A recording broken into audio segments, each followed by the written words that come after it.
డబ్బు, అనారోగ్యం, ఉద్యోగం, వ్యాపారం, అప్పులతో బాధపడుతున్నారా? మీకోసమే లాంచ్ యువర్ ఫ్యూచర్ ప్రోగ్రామ్. నమస్తే రమగారు. నమస్తే జయ. రమగారు, విక్రమ బేతాళ కథలు ఏదైనా ఒక చెప్తారా? చెప్తా. ఒరిజినల్ స్టోరీస్లో నుంచి ఒక స్టోరీ చెప్తా. పట్టుబదలని విక్రమార్కుడు మళ్ళీ లోపలికి నడిచాడు. శ్మశానం లోపలికి చెట్టెక్కాడు.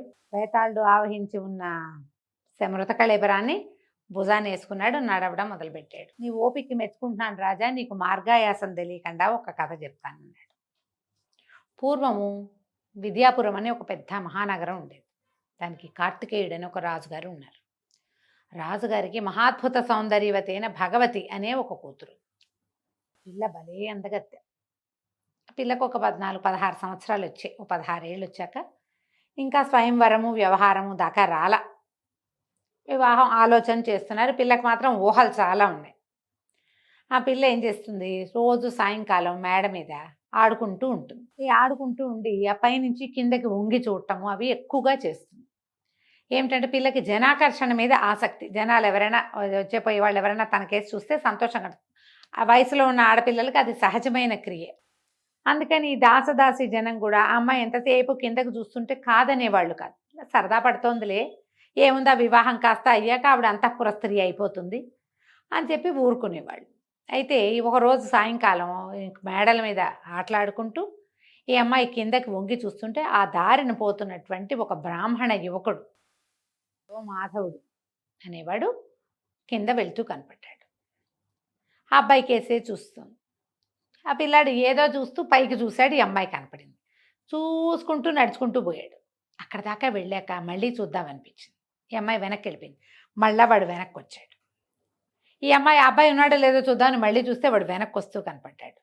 వాడు అటు నడిచి ఇటు నడిచి ఇటు నడిచి అటు నడిచి 10 సార్లు అక్కడే పచారులు చేస్తే ఆ పిల్ల పైనుంచి కిందకు చూస్తూ ఇక వాడి చూపులు మార్చుకున్నారు ఇద్దరు. ఆ ఊళ్ళో ఏదో ఒక పెద్ద జాతర లాంటిది జరిగింది. ఈ జాతర చూడ్డానికి రాకుమార్తెని కొద్దిపాటి పరివారంతో పంపించారు రాజుగారు. నలుగురిలోకి వెళ్ళాలి కదా. వెళ్తే ఈ జాతరలో అర్చన చేసే బ్రాహ్మణ సమాజంలో ఒక పెద్ద ఆయన కుమారుడే ఈ మాధవుడు. ఈ భగవతిని ఆ అమ్మాయి రాజకుమార్తె వస్తుందని తెలిసి వాడు అక్కడే కాపు కాసి ఆ అమ్మాయి కళ్ళలో కళ్ళు పెట్టి చూడడం, అటు ఇటు నడిచారు, చూసుకున్నారు. ఎట్లా రాజకుమార్తె దగ్గరికి వెళ్ళాలి. ఆమె చుట్టూతో 10 మంది దాదులు, 25 మంది చెలికత్తెలు, 100 మంది సైనికులు, కత్తి కటార్లు పుచ్చుకున్న వాళ్ళు. చూడగలడు కానీ ఇంకేమీ చేయలేడు. ఆ అమ్మాయిని ఎక్కడో రాశాడు కలుద్దామా అని. ఆ అమ్మాయి కలుద్దాము అని రాసింది. కానీ ఎక్కడ ఆ అమ్మాయికి తెలియదు, వీడికి తెలియదు. ఇలా అవకాశం వచ్చినప్పుడల్లా ఎంతసేపు ఒకళ్ళనొకళ్ళు చూసుకుంటూ ఉండేవాళ్ళు. వ్యామోహం పిచ్చి పిచ్చిగా పెరిగిపోయింది. ఎలాగైనా రాజకుమార్తెని చేరాలని ఉంది వాడికి. అయితే వాడు ఏం చేశాడు, తమకి స్నేహితుడైన ఒక స్నేహితుడు ఒక చోటకి వెళ్తూ ఉంటాడు, ఒక యోగిని కలవడానికి. ఆ యోగి దగ్గరికి ఈ మాధవుడు కూడా 2-3 సార్లు వెళ్ళాడు. వెళ్ళినప్పుడు ఆయన ఏం చెప్పాడో సందర్భంలో, తీవ్రమైన కోరిక దేని మీదైనా ఉంటే ఆ కోరిక తీర్చేసుకోవాలి అని చెప్పాడు. చెప్తే వీడు ఆ యోగి దగ్గర ఓపెన్ అయిపోయాడు. నాకు రాకుమార్తె మీద ఉంది తీవ్రమైన కోరిక, ఆమెను కలుసుకోవాలని ఉంది, అది ఎలా కలుసుకోవాలో తెలియటం లేదు అని మీరు ఏదైనా సహాయం చేయండి అని కాళ్ళు పట్టుకున్నాడు. యోగి అన్నాడు, ఓ పంచి, నువ్వు స్త్రీ వేషం వేసుకో, నువ్వు నా కూతురు అని చెప్పి రాజుగారికి అప్పచెప్తా. రాజుగారు ఆడపిల్లలు ఎవరైనా కనుక తనకు అప్పచెప్పబడితే వాళ్ళని తీసిపోయి అంతఃపురంలో పెడతాడు. కన్యాంతఃపురంలోకి ఆటోమేటిక్గా వెళ్ళిపోతావు. నువ్వు రాజకుమార్తెతోటి కావలసిన నాళ్ళు గడుపు, నేను 6 నెలల తర్వాత 3 నెలల తర్వాత వచ్చి నిన్ను వెనక్కి తీసుకుంటా అని చెప్పి కుర్రాడు ఒప్పుకున్నాడు. రాజకుమార్తెకి ఈ ఏర్పాటు తెలియదు, ఆవిడ తెలియదు, వీడే ఏర్పడ్డాడు. వీడి తెలివితేటలే అనమాట. ఈ మాధవుడు ఏం చేశాడు, ఆ యోగితో కలిసి ఆడవేషం వేసుకుని ఆడపిల్లలాగా చక్కగా ఓణి అది వేసుకుని తలకేదో పెట్టుకుని వెళ్ళాడు. వెళ్తే యోగి రాజుగారికి నమస్కారం చేసి, బాబు నేను హిమాలయాలకి తపస్సుకి వెళ్తున్నానండి, 4 నెలల్లో తిరిగి వస్తాను, 4 నెలల పాటు నా పిల్లని రక్షించండి, మీ దగ్గర ఉంచుకోండి.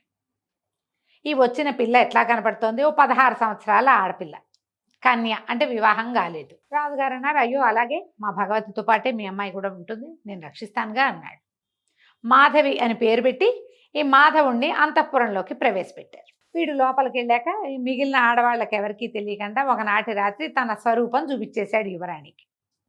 ఇక ఇద్దరూ కలిసి ఉండటం మొదలుపెట్టారు. పగల ఆడవేషంలో తిరిగేవాడు, రాత్రి తన వేషంలోకి దిగిపోయేవాడు.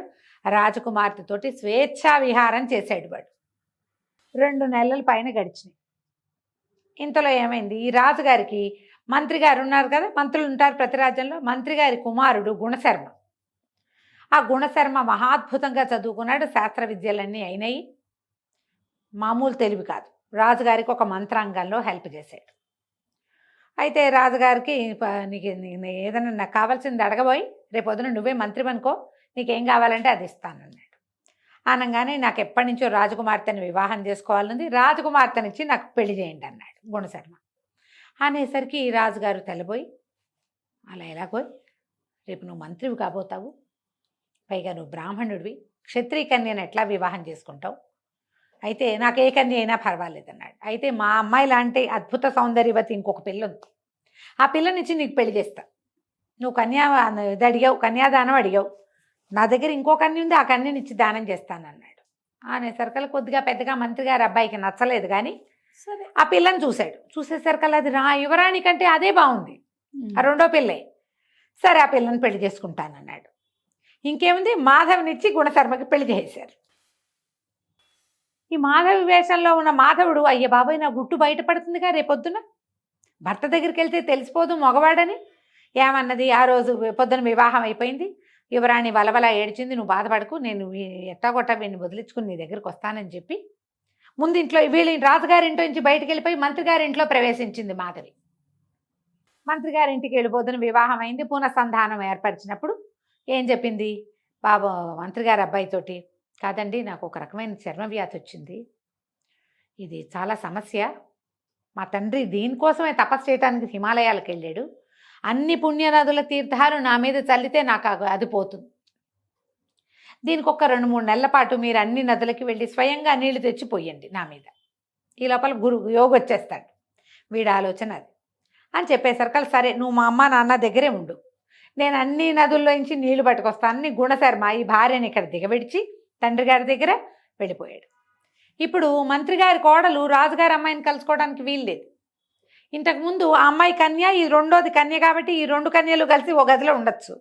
ఇప్పుడు అమ్మాయి వివాహిత, మంత్రి గారి కోడలు, అక్కడ వాళ్ళ ఇంట్లో పెద్దవాళ్ళని చూసుకోవాలి, గృహిణీ ధర్మాలన్నీ నిర్వర్తించాలిగా. ఈ నిర్వచనం కోసం ఆ అమ్మాయి అక్కడ ఉండిపోయింది. యువరాణి మళ్ళీ ఖాళీగా ఉంది. కొన్నాళ్ళు ఒక 2-3 నెలలు ఇతనితో గడిపింది, సరదా తీరి ఊరుకుంది. ఇంతలో ఏమైంది, యోగి వచ్చాడు వెనక్కి. ఇంకో 2 నెలలు గడిచేసరికల్లా ఏమన్నాడు, యోగి తనతో పాటు ఒక శిష్యుడిని తీసుకొచ్చి మహారాజు గారి దగ్గరికి వెళ్ళి, అయ్యా మా అమ్మాయిని మాకు పంపించండి, పిల్లకి ఇంకా ఉండని ఇక్కడే రాజుగారి నిర్ఘాంతపడిపోయి ఏం చెప్పాలా అని పిల్లకి పెళ్లి చేసేసాడు. తన కూతురు బదులు ఆ పిల్లకి పెళ్లి చేశాడు. ఈ లోపల యోగి గారు అన్నాడు, మరేం లేదండి, ఇగో నా శిష్యుడు, వీడు నాకు చాలా ప్రీతముడైన వాడు, వీడికి నా విద్యంతా నేర్పించా, నా తపస్సంతా ధారపోసా, మీరు మా పిల్లని కనుక నాకు అప్పచెప్తే పిల్లనిచ్చి వీడికి ఇచ్చి పెళ్లి చేస్తాను అన్నాడు. అనగానే రాజుగారు గతుకుమన్నాడు. ఆ పిల్లకేమో తను పెళ్లి చేసేసాడు. ఏమన్నాడు, అయ్యా క్షమించండి, ఏదో ఒక పరిస్థితిలో మా మంత్రి కుమారుడికి ఇచ్చి మీ అమ్మాయినిచ్చి వివాహం చేశాను, మీరు ఇతరత్రా భావించవద్దు, రాకుమార్తెనిచ్చి మీ శిష్యుడికి పెళ్లి చేస్తాను నేను. ఇప్పుడు నేను మాట తప్పే పరిస్థితి వచ్చింది, ఇంకో దారి లేదు, కాబట్టి ఇక తప్పనిసరి అయినా సరే మీకు ఇచ్చి మీ శిష్యుడికి ఇచ్చి వివాహం చేస్తానని పొద్దున్నే పెళ్లి చేసేసాడు. అన్ని తొందరైనా పెళ్ళైపోయింది. పెళ్ళైపోగానే ఈ లోపల అందరికీ తెలిసింది రాకుమార్తె పెళ్ళైపోయిందో వచ్చని. అయిపోగానే మంత్రి గారింట్లో కూడా తెలిసిపోయింది. మంత్రి గారింట్లో కోడలి వేషంలో ఉన్న మాధవుడు లబో దిబోమని పరిగెత్తుకుంటూ వచ్చేసాడు. రాకుమార్తెకి పెళ్ళి ఎలా చేస్తారు, నేను ఆమెను ప్రేమించాను, నేను ఆమెతో గడిపాను, ఆమె నాతో గడిపింది, ఈ పెళ్లి చెల్లదు, ఈ పిల్ల నాది అన్నాడు. రాజుగారి నెత్తి మీద చేతులు పెట్టుకుని కూర్చున్నారు. ఇక్కడ దాకా చెప్పాడు పేతాళ్ళు. ఇప్పుడు చెప్పు, రాకుమార్తె ఎవరికి చెందుతుంది, మాధవి స్వరూపంలో ఉన్న మాధవుడికా, యోగి గారి శిష్యుడికా అనేసరికి విక్రమార్కుడు అన్నాడు, అమ్మాయితో నువ్వు ఎలా గడిపావనేది కాదు, శాస్త్రవిహితంగా వివాహం జరిగిందా లేదా అనేదే ముఖ్యం. అమ్మాయిని తండ్రి కనుక కన్యాదానం చేస్తే ఆ పెళ్ళే చెల్లుతుంది. అమ్మాయితోటి దొంగతనంగా వాడు ఎక్కడో ఏదో చేస్తే దాన్ని పెళ్ళనడానికి వీల్లేదు. గాంధర్వ విధిని వివాహం చేసుకుంటే వేరే కథ, ఇది వివాహం జరగల, ఈమె నాతో గడిపింది అంటున్నాడు. కాబట్టి అది చెల్లదు. యోగ్ గారి కొడుకే అల్లుడు, యోగ్ గారి శిష్యుడే రాజుగారి అల్లుడు, మాధవుడిని తన్ని తగిలేయటమే అని చెప్పాడు. కథ కంచికి మనం ఇంటికి. ఇది వినంగానే మేతాళ్ళు భలే సరిగ్గా సమాధానం చెప్పావు. ధర్మశాస్త్రం ప్రకారం తండ్రి ఈ పిల్ల నాది, నేను దీన్ని నీకు ఇస్తున్నాను అని ఎవరి చేతిలో అయినా పెడితేనే ఆ పెళ్లి చెల్లుతుంది. వీరు ఇతరత్రా ఏ వ్యవహారాలున్నా చెల్లదు. ఒకవేళ వాడు పెళ్ళే చేసుకుంటే అది వేరే కథ. ఆమె వివాహితగా చెలామణి అయితే అది వేరే కథ. అది కానప్పుడు ఆమె కన్యాంతఃపురంలో ఉండి కన్యగానే చెలామణి అవుతే తండ్రి చేసిన పెళ్ళే చెల్లాలి. చాలా బాగా చెప్పావు.